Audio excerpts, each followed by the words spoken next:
Actes chapitre 15. Or quelques gens, venus de Judée, enseignaient aux frères cette doctrine. Si vous n'êtes pas circoncis selon la loi de Moïse, vous ne pouvez pas être sauvés.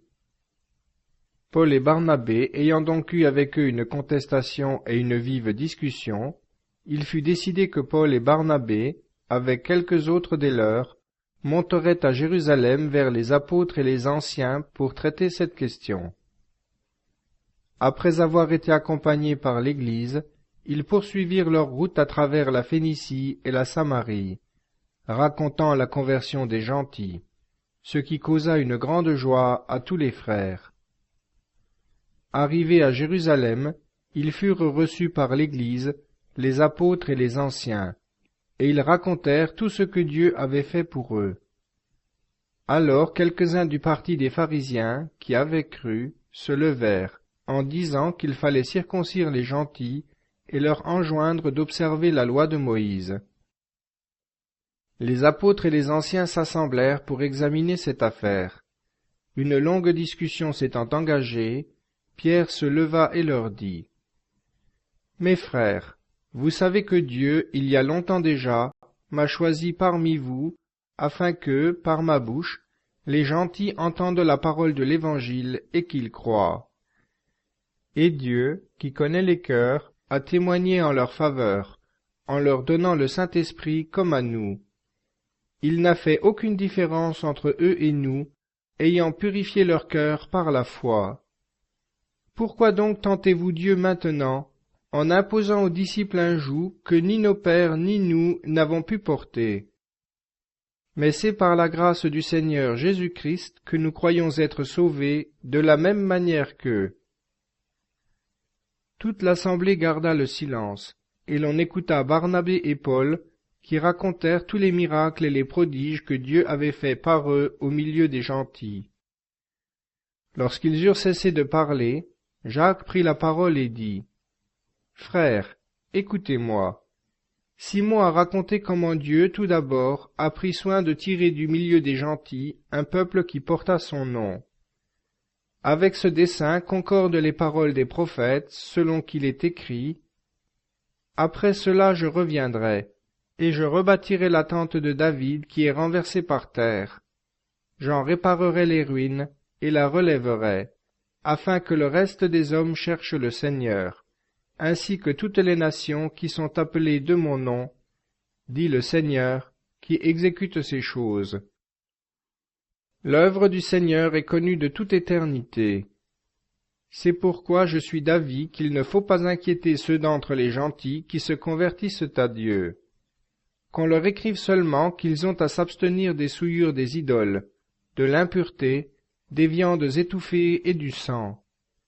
Car, depuis bien des générations, Moïse a dans chaque ville des hommes qui le prêchent, puisqu'on le lit tous les jours de sabbat dans les synagogues. » Alors il parut bon aux apôtres et aux anciens, ainsi qu'à toute l'Église, de choisir quelques-uns d'entre eux pour les envoyer à Antioche avec Paul et Barnabé.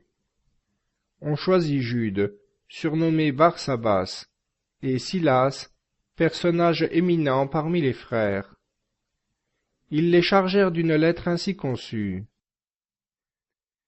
Les apôtres, les anciens et les frères, aux frères d'entre les gentils qui sont à Antioche, en Syrie et en Cilicie, salut.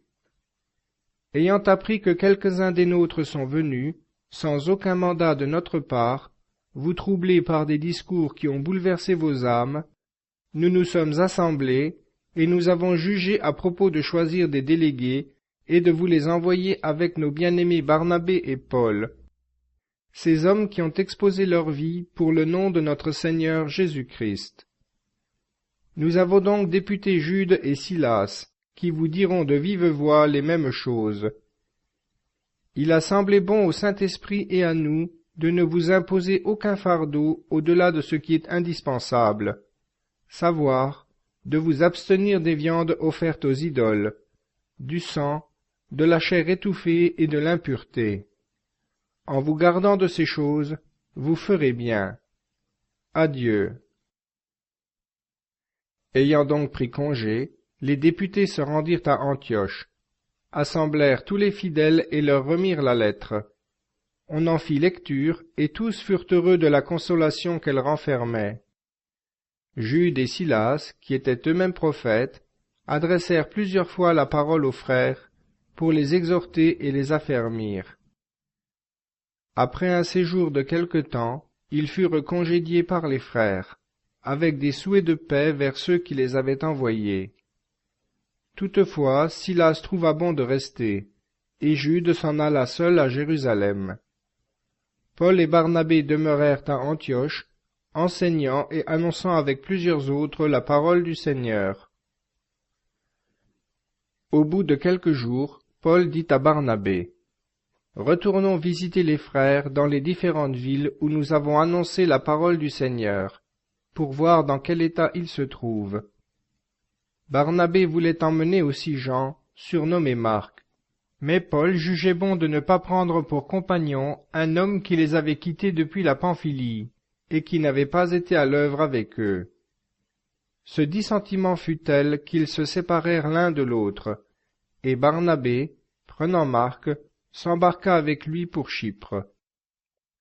Paul fit choix de Silas et partit, recommandé par les frères à la grâce de Dieu.